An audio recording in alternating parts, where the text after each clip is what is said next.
Senior congressional correspondent Chad Pergram on Capitol Hill. Chad. Harris, good morning. We have just broken a record. After midnight today, the government shutdown hit 35 days. That's the longest shutdown in U.S. history. In early October, Republicans predicted that Democrats would cave soon. It never happened. I don't think any of us expected that it would drag on this long. We didn't think we'd have to come in here every single day, day after day after day, and repeat the obvious facts to the American people and to put on display every day. The test vote in just a few moments is to break a filibuster and begin debate on a bill to fund the government through November 21st. But Senate Majority Leader John Thune says that bill is practically moot now. Democrats are carping about their demand for money to offset the cost of Obamacare. That's what they want in exchange for opening the government. The average American on ACA plan will pay 114% more out of pocket. 4 million Americans will lose health insurance entirely. A 60-year-old couple earning $85,000 could pay a staggering $22,600 more a year. How the hell are they going to afford that? Now, flight delays are piling up. Concerns about SNAP are lingering. President Trump says he will only give them out unless the government is open. And the shutdown is now harming the economy. Small business owners are not getting $4 billion in small business loans to keep their doors open. How can the economy continue to grow? We are losing $15 billion a week in GDP because of this Democratic shutdown. Now, bipartisan senators are discussing an off-ramp, but even a deal would take days to advance through the Senate. Plus, they must sell it to the House.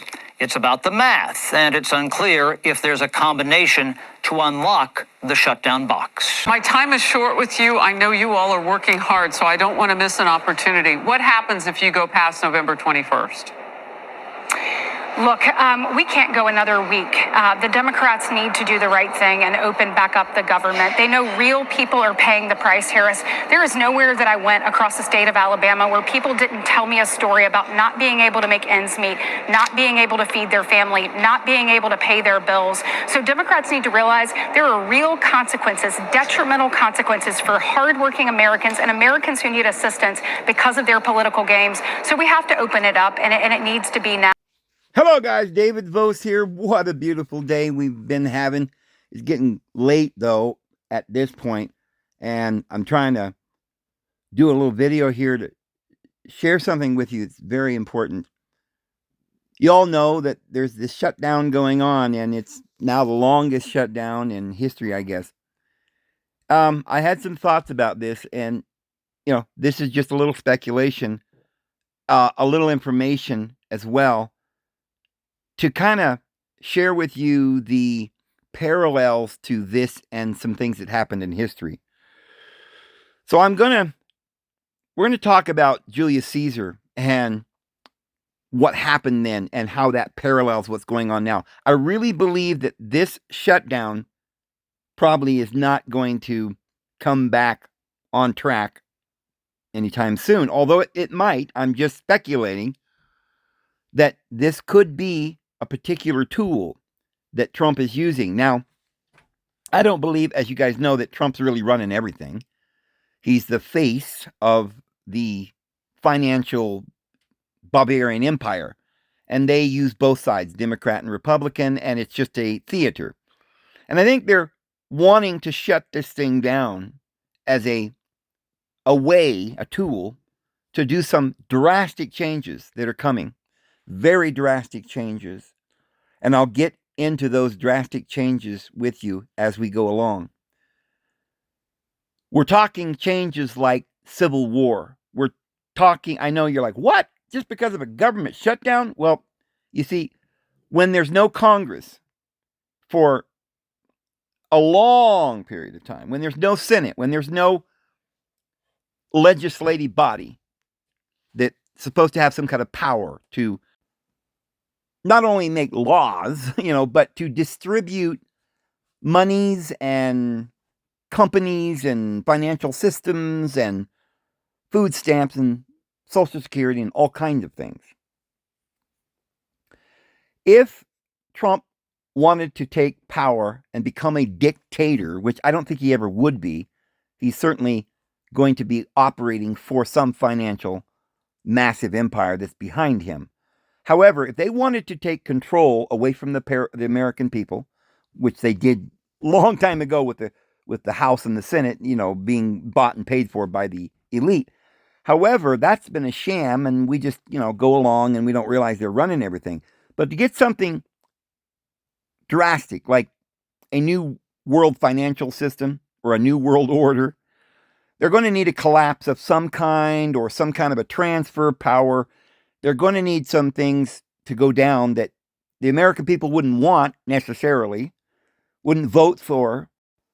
And they're going to have some way to say, well, this is happening. We don't want it to happen. And because it's happening, of course they're doing it, but they'll say, oh, this is happening to us. What we're going to have to do is take some other kind of authority and power that we've never been allowed to have, like a dictatorial power, because our government's not working. The Constitution's not working. The legislative bodies aren't legislating. They're not doing their job. It just isn't going to work. There's too much of a divide. We've got civil war. So Trump's going to have to do like Lincoln and declare martial law or some crazy thing. Now, I'm not saying he's going to do that, but maybe something like that. He's getting the National Guard together. This has already been going along, that he's already used it to somehow bypass their congressional authority to do certain things like executive orders. So I'm going to talk about that as we go along today. And I want to take you back through some history. What I want to show you is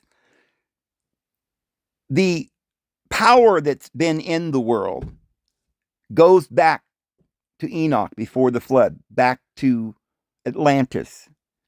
And after the flood, the only remaining part of that government, which is in historical context, the government of the gods.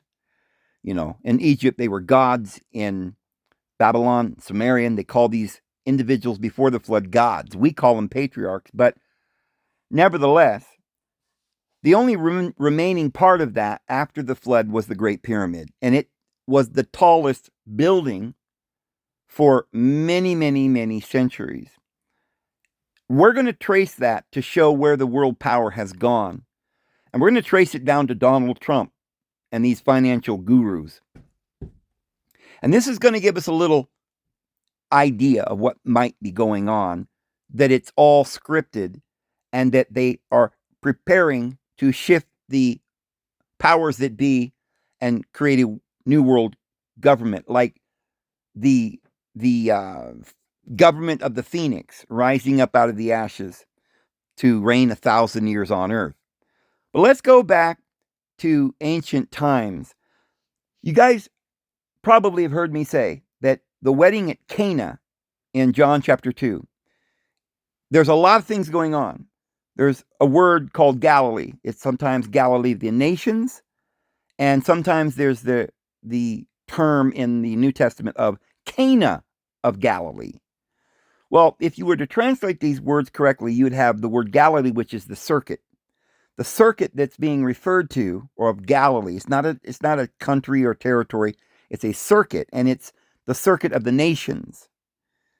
And on that circuit or wheel around the hub that's Heliopolis, there is certain areas. Cana is one, and that word Cana is the word Canaanite. And therefore, I'm just showing you that Jesus, when he had the wedding at Cana, was marrying Mary Magdala, who was the woman at the well, the Samaritan woman, sometimes translated the Canaanite woman.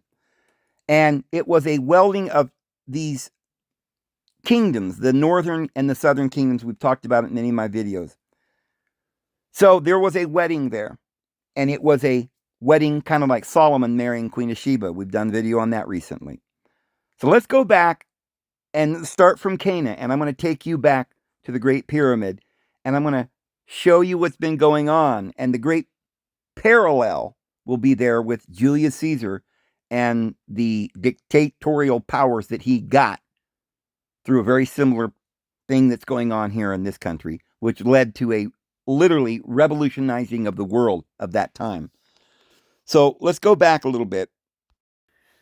AI says, yes, Cana, where they had the wedding in John chapter 2, which we've shown was Jesus marrying Mary Magdalene.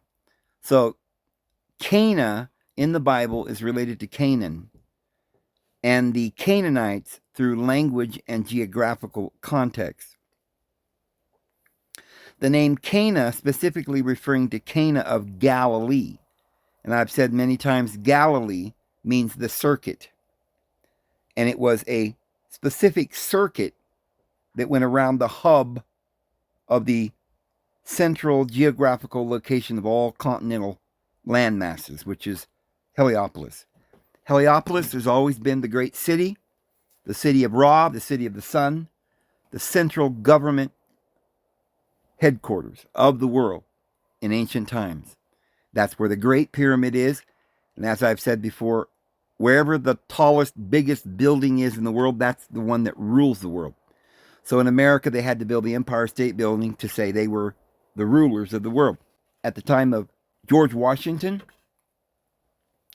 they built, after he died, they built the obelisk, or the Washington Monument, I should say, which was 550 feet high. It was the tallest building in the world. Before that, it was the Eiffel Tower, which they were the actual world power at that time. But the world doesn't know this. They don't understand France as the world power. But it was the ruling royal bloodline that goes back to Mary Magdalene and Jesus Christ in Marseille, France, and up the Rhone up to Paris, and they built the highest building. And this has always been the case. They have to have the biggest building, and out of honor for that building, no other city could be larger. If you became the world power, then you could level certain cities, and then you would build a bigger building, and you'd be the bigger or the greater kingdom.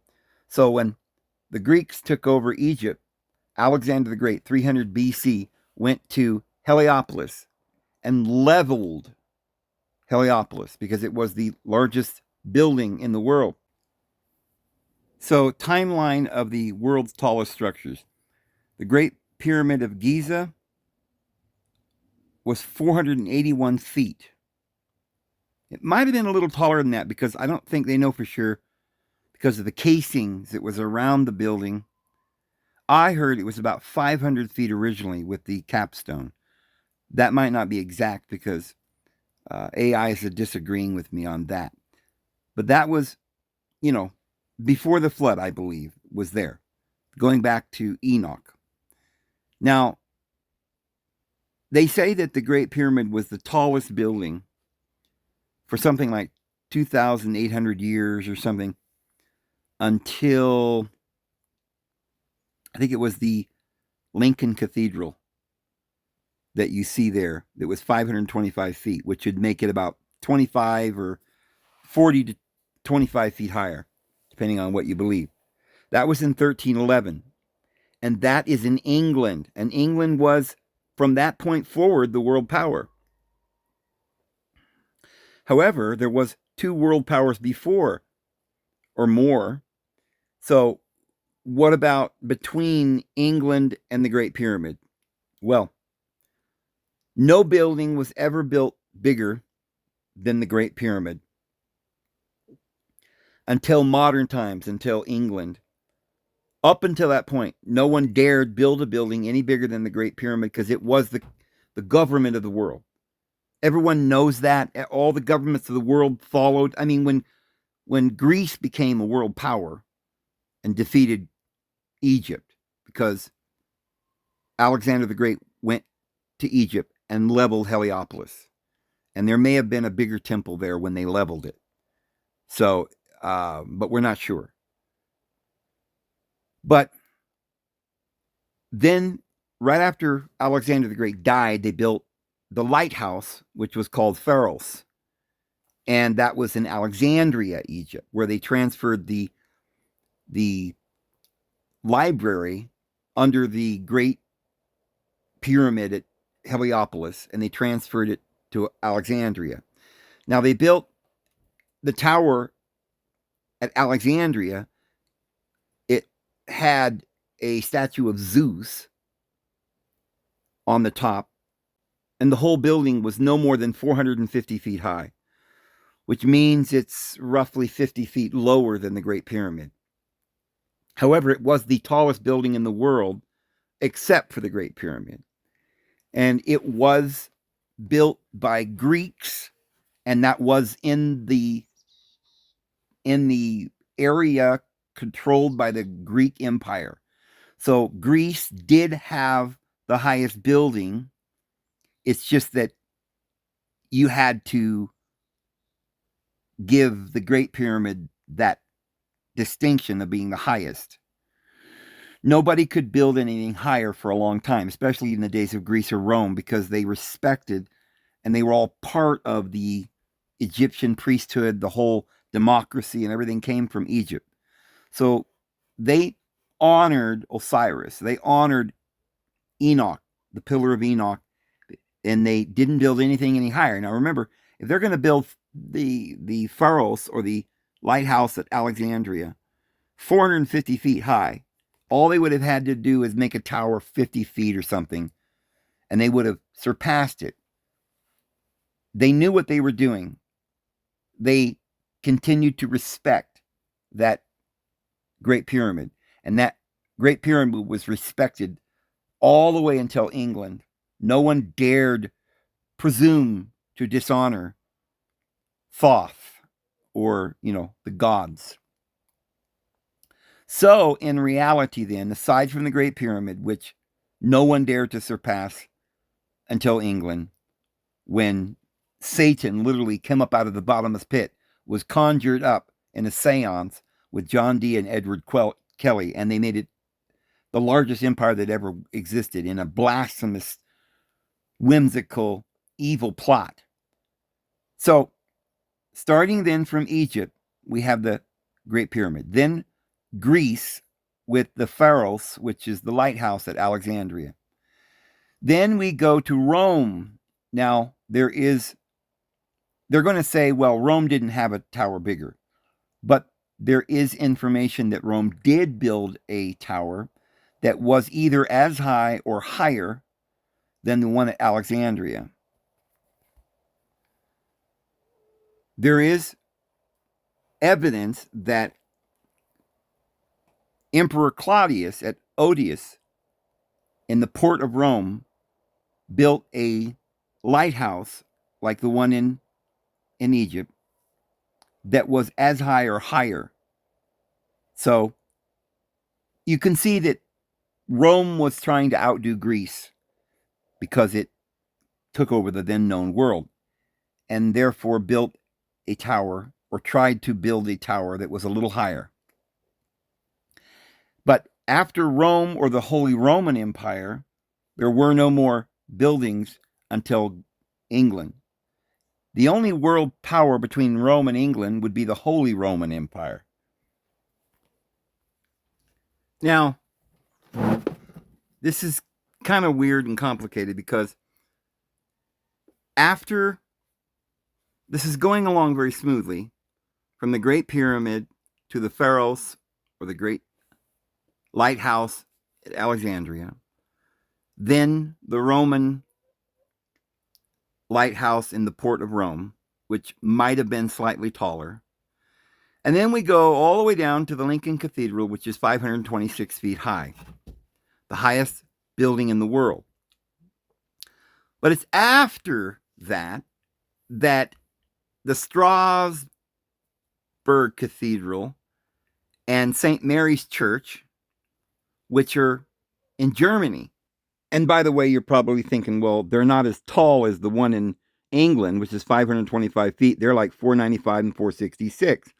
Well, that's because they're saying they're the tallest because the Lincoln Cathedral fell down. It collapsed. So at that point, in 1549, St. Mary's Church was the tallest, and then the Strasbourg Cathedral. Still not as big as the Great Pyramid, which still stands, by the way. And the Strasbourg Cathedral's in France. So we've got England, and then Germany, and then France, and then we go back to the Church of St. Nicholas in in Hamburg, Germany. And then back to France, which is 490 feet tall, in the Rouen Cathedral. It looks like that at that time, the world power wasn't absolutely fixed. There were people vying for power.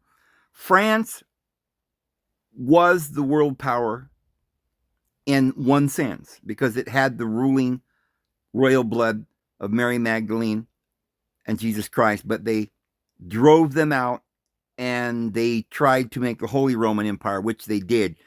But it does appear that England, which might have also been part of the Holy Roman Empire in a sense too, the power was kind of going back and forth between England, Germany, and France until we get to the Washington Monument. And that was 555 feet tall. And that's in 1884. That was the world power, essentially.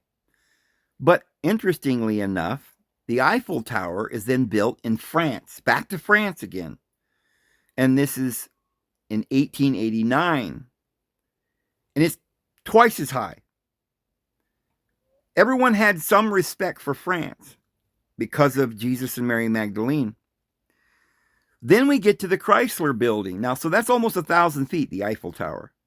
And that was just a little, maybe a couple of years after the Washington Monument. It's almost as if when they built the Washington Monument, which is the highest building in the world, and America was going to be the world power, somebody in France was saying, no, you don't. We're the world power. And they built the Eiffel Tower. Both of these were just towers. They needed the height, but they weren't like the seventh wonder of the world. I mean, they were just, they were just towers. But they were the tallest, and the rules go, who's ever got the tallest tower is the world power. So it went to the United States, and then it went back to the Eiffel Tower, meaning there is some spiritual authority there in France. But this is basically right around the turn of the century, 1889, 1930. Then we get the Chrysler Building in New York City, which is 1,000 feet high. Not really that much higher, but it's a full-scale building. And then after that, you got the Empire State Building, which, by the way, Trump owned for a while, because Trump is vying for the king of the world. And for a while, Trump did have the highest building in the world, but he ended up selling it. Now he's got the Trump Tower and the Trump Plaza competing with Rockefeller. Again, you could see the competing things going on there.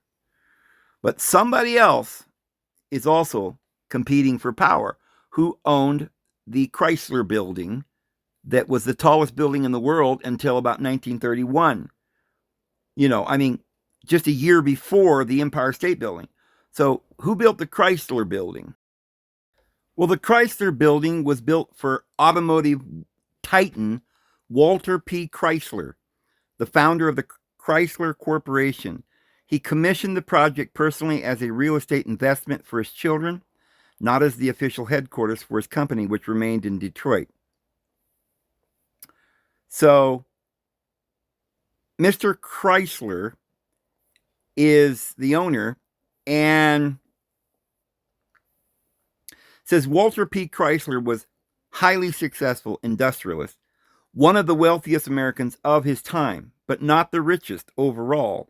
He had a very successful career at General Motors, Buick Division, and later founded his own company, the Chrysler Corporation, in 1925. By 1928, he had built Chrysler into one of the big three U.S. automakers, alongside GM and Ford, and was named Time Magazine's Man of the Year in 1928. He built the Chrysler Building as a personal real estate investment for his children.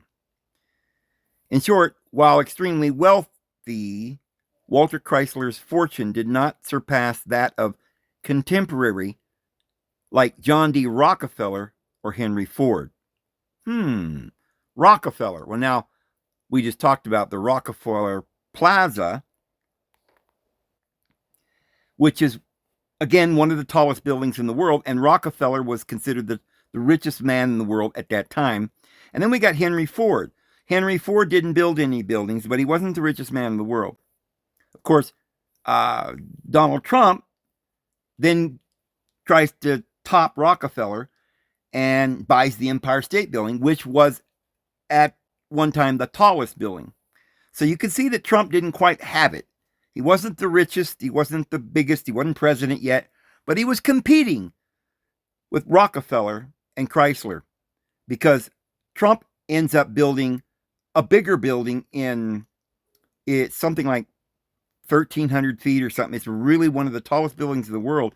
Trump still owns it in Chicago. But Henry Ford did not build a skyscraper. The largest building project associated with the Rockefeller family is the iconic Rockefeller Center in Midtown Manhattan, a massive complex of 19 commercial buildings covering 22 acres. The centerpiece and tallest building in that complex is 30 Rockefeller Plaza, originally the RCA building, now the Comcast building, which stands 850 feet.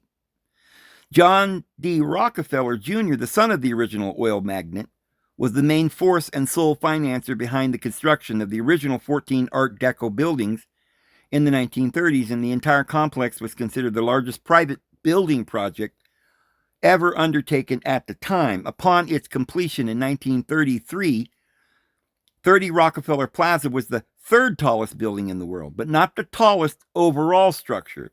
It was shorter than the Empire State Building and the Chrysler Building.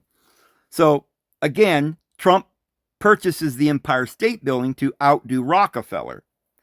And then he builds a building right next to the Chrysler Building and outdoes the Chrysler Building, vying for power as the king or the richest man in the world.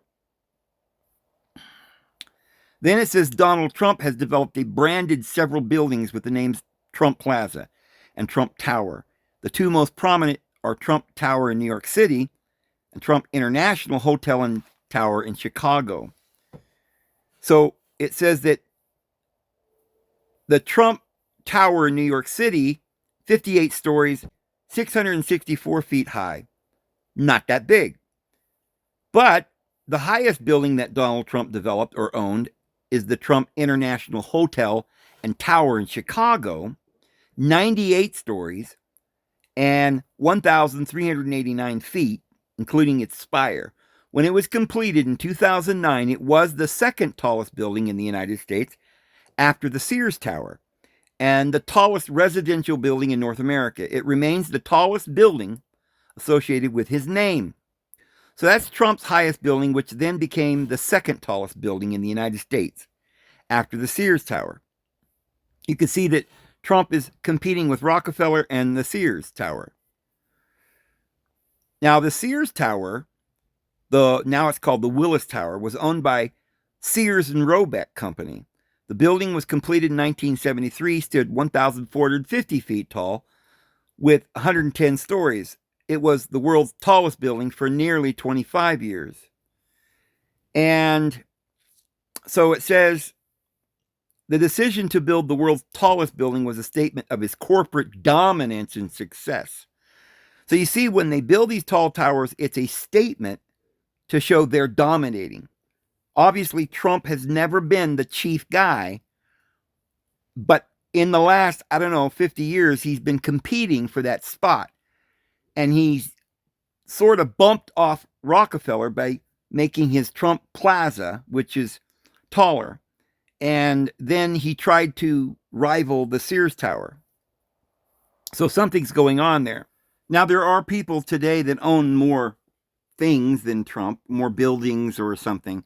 One of which is Kushner. Jared Kushner's company it owns more buildings than Trump. But of course, Kushner and Trump are now related through his daughter marrying Kushner. So it's kind of like one conglomerate now. There is a couple of others, including Heinz, which Heinz, that made the ketchup, is another big owner of big buildings, got a lot of money. Remember John Kerry that ran for president against George Bush Jr.? John Kerry's wife is Heinz, and she owns all of that. Now, both John Kerry and George Bush went to Stanford University, I think it was, and they were both enrolled in the Skull and Bones. So the Skull and Bones is a group that more or less is like a secret society that trains certain individuals, many of whom become very powerful people in the world, including presidents. So this again is the money being held by the family. Heinz is part of this big conglomerate family, running for president, running the world. So Heinz is up there. Then you've got the Tishman Speyer Company that owns a lot of buildings. I guess Tishman is gone. He's died, but Speyer owns that company. And he purchases the Rockefeller building and as well as the Chrysler building. So there's a competition with that family, the Speyer family. It's not a publicly traded stock. It's a private company. Donald Trump is also kind of a private company. And these are guys that are some of the richest people in the world. Rockefellers, Trumps, Speyers, Chrysler, GM buildings, the banks. And here's this man, Donald Trump, that becomes president. You can tell is vying for the most powerful position in the world by trying to build buildings taller and kind of replacing Rockefeller in New York, replacing the Sears Tower in Chicago. And then we get to the world's tallest building today, which is in Saudi Arabia.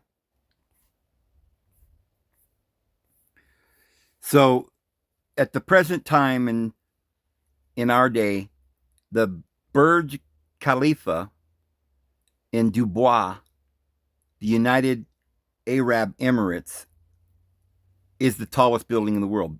It's, I think, one of the biggest cities in the world. Now, that is right near Saudi Arabia, which Riyadh is where all the boxing is being held now. They put massive amount of money there. The Riyadh is like a big Las Vegas. And all the world goes there on vacation. And so you've got Dubai and Riyadh as these two major, kind of a hub for the world now. And they're building the tallest, by far, their building in Dubai is twice as high as the Empire State Building. More than twice as high. It's 2,717 feet. Almost 3 times as high. I mean, that's insurmountable, the height.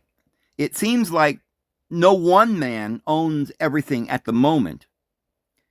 It was jockeying back and forth between Sears and Roebuck, Chrysler, Rockefeller, and it ends up in Dubai. So we're talking about a change in curriculum or something. It's not a country that rules the world anymore. It's more or less the finances. And so these individuals who are the richest men in the world, there's a lot of them. Elon Musk and Jeff Bezos and all of these individuals and Bill Gates. And many of them live different places in the world. Then you got Think and BlackRock and all of this stuff. So it's kind of a board, and the world authority and power is in the hands of this financial board that's kind of moving everything over there to the Middle East.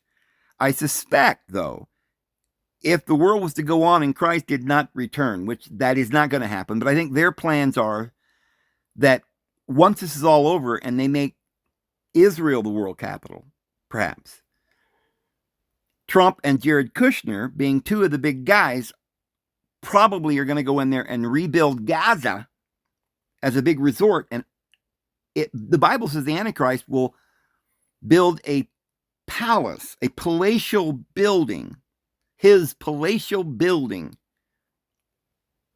in that area. I suspect that Donald Trump is going to build a building about 3,000 feet high as a part of this huge resort. I mean, he's planning on running for president a third term. I think he's going to keep the power to himself and his children. Of course, Jared Kushner is married to his daughter. Maybe they'll have a little Maybe they'll make some kind of unification between these two families and become the greatest power, both Jewish, Kushner's Jewish. Maybe it's like a welding between two of the most powerful families. Although don't forget Baron Trump. Baron Trump's like 7 foot high, and there's a book called Baron Trump written 100 years ago or something. So I don't know. Baron could end up being the son of the great King Trump, but I don't know. That's more of an adventure kind of book. Maybe he becomes an adventurer. Who knows?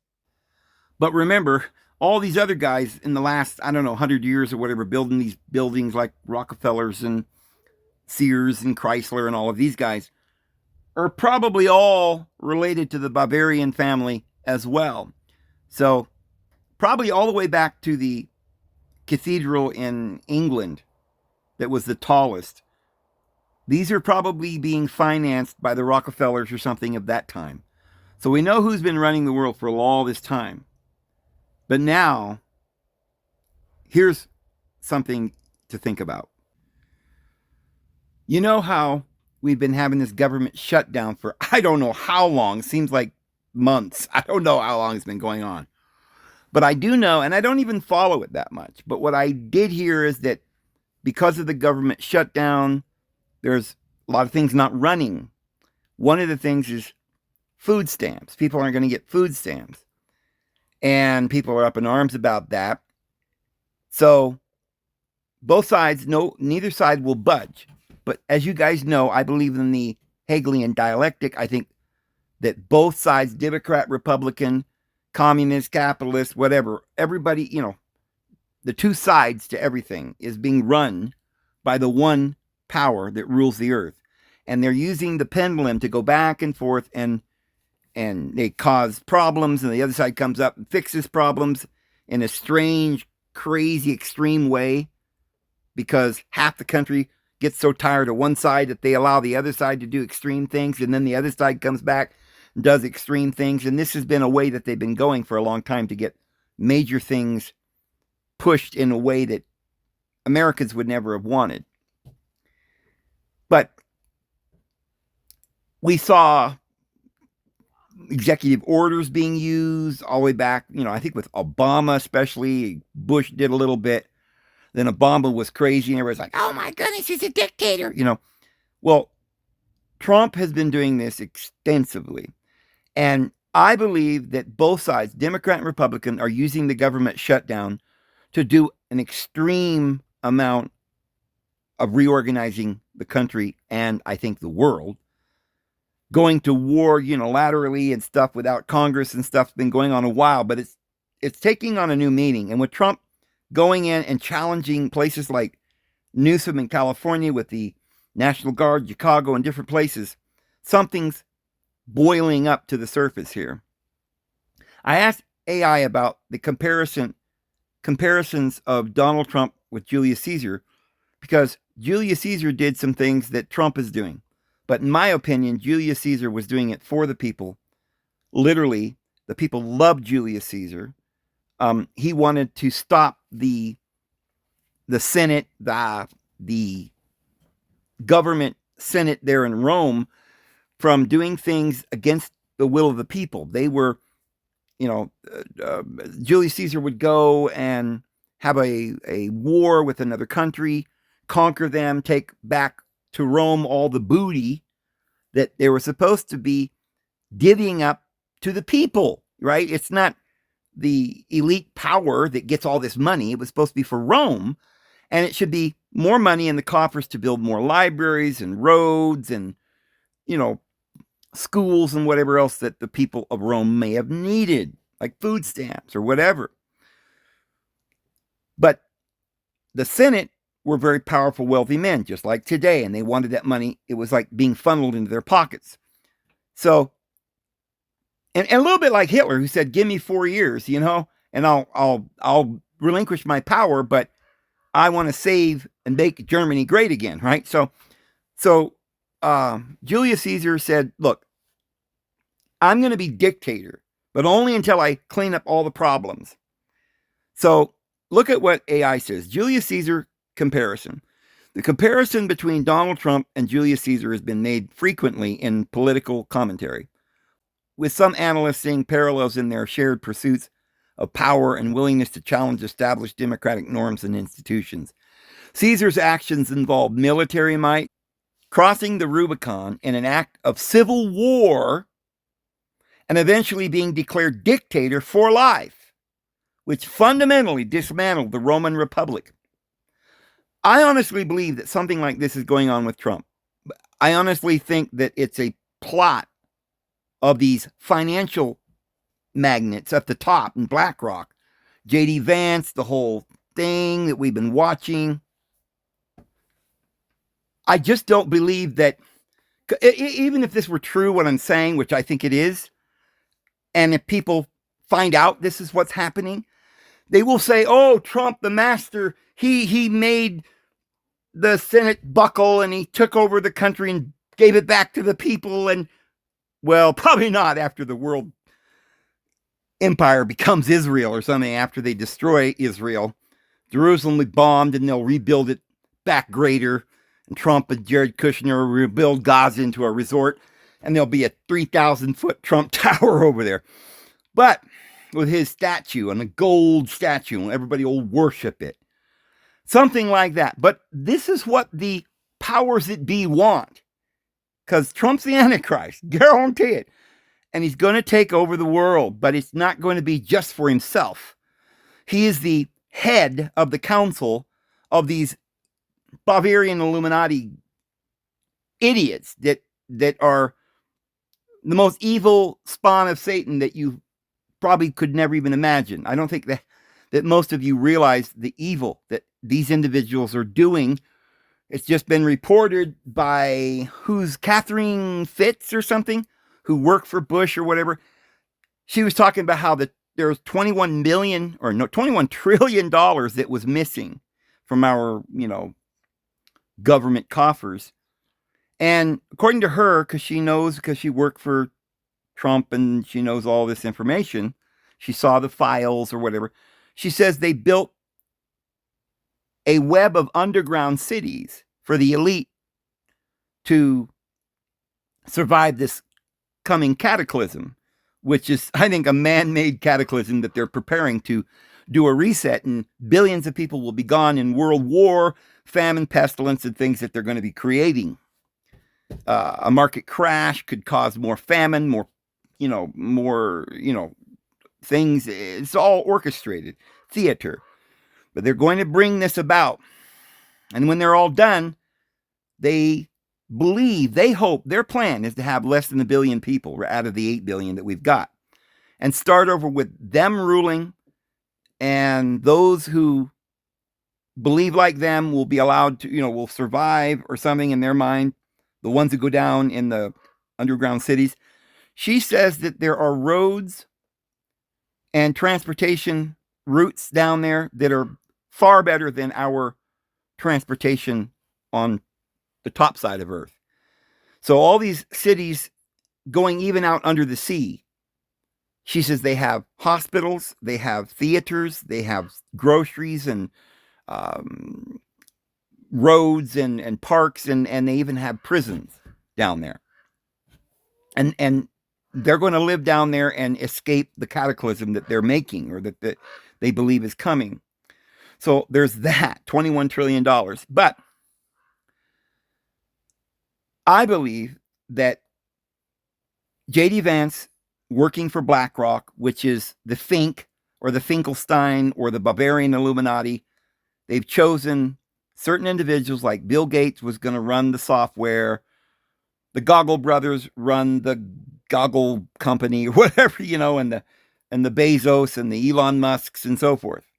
Elon Musk is the creator of the AI, the creator of the beast. He's going to have a prominent position among these individuals. But he's not the Antichrist, but he could be the false prophet, or maybe it'll be the Pope, whoever. But Donald Trump's probably the Antichrist. They will make him the apparent God, put a statue. It'll be right. There will be one statue in front of Washington. But I don't think Washington's going to be the major power when they fully take over. They're going to try to run the world from probably Israel. And that's how Trump's going to get his tower bigger than everybody's. Because by that time, he's, so powerful. Everybody loves him and he's going to make so much money. He's just got a crypto company. He bought a bank. He's going to be, him and Elon, those guys are all going to be the wealthiest people that ever lived because they're investing in XRP and Bitcoin and all this stuff right now. But both sides, the world financiers, are orchestrating this struggle between two sides, and nobody can win. Civil war.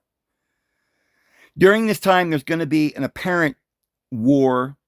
Newsom will fight back and other liberals, just so we can see on the news every day, oh, somebody's trying to fight back, but, keep everybody calm. But no one will ever win, and they'll be fighting in the streets, and then we'll beg Trump to go in with the military and just wipe out everybody. And, please, Trump, bring law and order back to the world. I don't know if they'll ever allow peace, though, until everything is completely destroyed, that they can build it back better. Their belief system says that the phoenix bird dies and lays an egg or something and comes up out of the ashes, and then he has a kingdom for 1,000 years. They're really trying to fulfill the biblical prophecy of a 1,000-year kingdom of Christ, which they don't realize probably already happened. But they do believe in all of this. And so if you go back to Julius Caesar, he took away the power of the Senate, became a dictator in order to save Rome.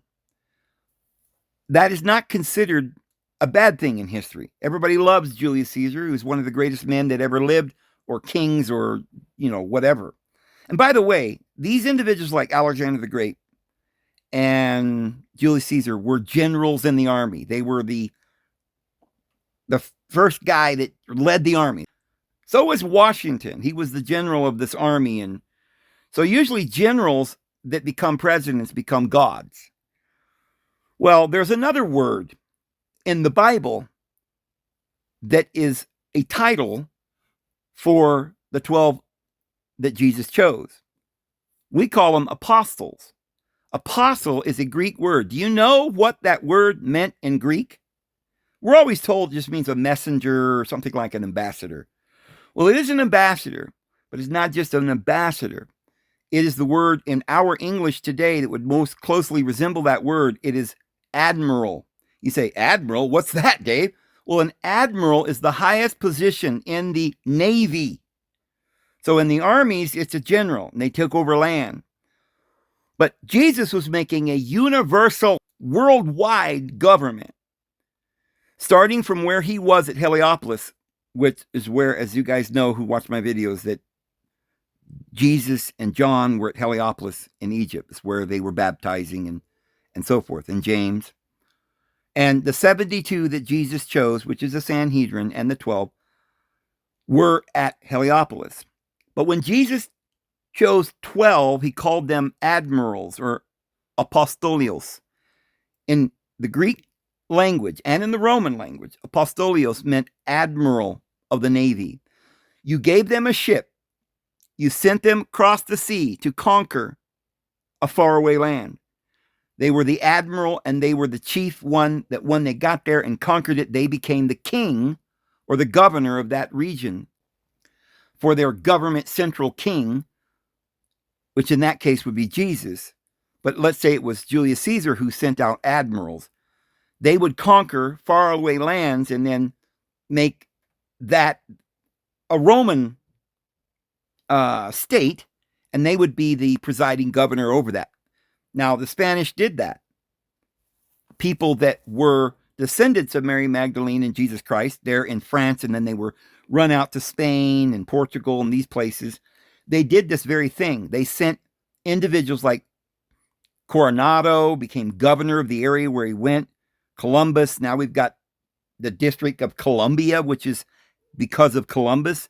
And in Canada, we've got like the province of Columbia and Alberta, Ottawa. Well, so they've got the province of of Columbus up there, Columbia.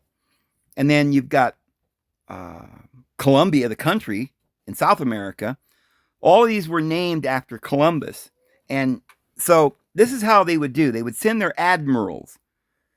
This is why I say that the Sanhedrin that Jesus chose were the elders. And so they went before the elders or the Sanhedrin to take matters and, decide matters. This is why you see Peter, James, and John and Paul in Acts chapter 15, where they've got this matter before the elders and the apostles about whether they're under law. So that's where I believe that was at Heliopolis where that took place. However, the 12 apostles, if you'll remember, all went to different parts of the world. Thomas went to India. Philip went to Africa, and on and on. They went by way of the sea because it's far away. They had to get in a ship and go there. Peter was over Babylon. It tells you that in Peter's book. He says, greetings from Babylon. So Peter was over Babylon. Thomas was over India. They got there on boats. They were admirals. They weren't apostles. They were admirals. It was a government, the government of Jesus Christ, my friends. But let me read more of this, what AI is saying. It says that the administration has used this period to make decisions that go beyond what has occurred in past shutdowns, such as suspending certain federal funding or attempting to implement mass layoffs in specific departments. So going back to AI, it says Julius Caesar comparison. The comparison between Donald Trump and Julius Caesar has been made frequently in political commentary, with some analysts seeing parallels in their shared pursuit of power and willingness to challenge established democratic norms and institutions.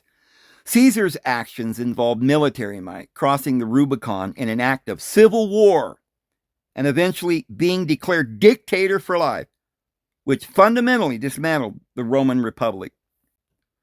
Trump's actions, such as challenging election results or pushing for changes to Senate rules, operate within the existing U.S. political system, which has checks and balances designed to prevent a single individual from seizing absolute power. In short, while there are ongoing debates about the extent of executive power under a Trump administration, and some political commentators draw comparisons to historical figures like Caesar, the current situation involves political maneuvering within the U.S. constitutional system, not a coup or a complete seizure of power from the Senate. However, if this shutdown goes on very much longer, Trump could use that as an excuse to take absolute power, especially if civil war breaks out. Trump could cause that to happen. He could say it's happening. If the media and the Democrats are in on it and they're all trying to take power for BlackRock, then they will probably use this somewhere along the line. There will be civil war and there will be dictatorship. But I suspect that while there is going to be a dictatorship by Donald Trump at some point, there could also be individuals like Newsom or others that will be the counter. They won't have maybe even an elected office, but the people might rally around certain individuals. And this is how we'll probably see things go down. But I think when this begins, economic collapse, famine, pestilence, war, it's going to be chaos, guys. I don't really know how it's all going to play out, but this is one of the things that could definitely happen. And we could see this happening any minute. I suspect by the end of this year, you will see XRP, or it may not be the end of this year. It could be in January, February or something, but maybe as far as next spring, anything could happen. They could just say, ha, fooled you, and pull the rug out from under everybody and say, we're not going to even have a digital coin. We're just going to have collapse or something, Who knows what they are planning on doing ultimately. But it does look like they're going to the XRP system and the Bitcoin, digital, Ethereum, Cardano, whatever. And if they do that, there's going to have to be a transfer or a switch where we go from Swift to XRP. That could be preceded by a collapse and a war. So it could take time. We might have to go through a period of time where there's just chaos, or it could just be relatively swift, if you know what I mean. I do not know, but I'm only throwing these things out there for you to examine and compare and analyze and make your own decision. Anyway, I'm going to go ahead and let you go, guys. I really hope you all know how much you are loved. This universe is just pure love, and our Heavenly Father loves us all so very much. You have no idea how much you're loved.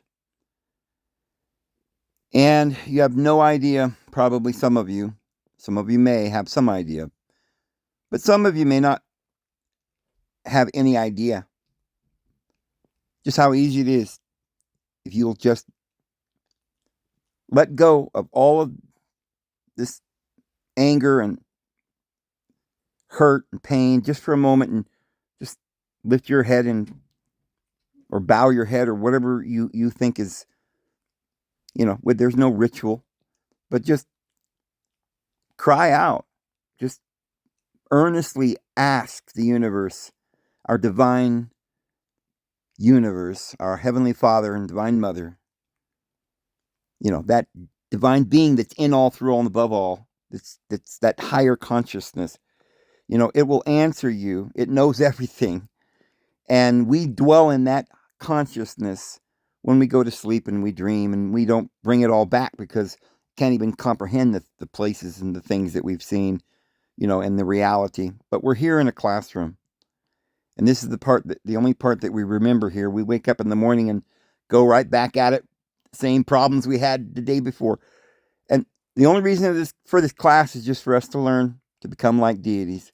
This is a deity class. It's a class for the making of deities. We'll get our white robes and graduate and our crowns.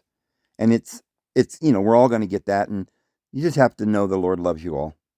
And any problem you need, you just have to remember what Jesus said. Read the scriptures, and Jesus will tell you there that whatever you ask, you shall receive. Just believe that you have it in your heart already, and it will happen. Just trust in the Lord. And if you ask something and nothing happens, don't be alarmed. Just relax and believe and wait and watch. Don't forget your prayers. Seek the Lord, and He'll answer you. He loves us all. His grace and His peace will be with you guys. We'll see you tomorrow. Have a good one.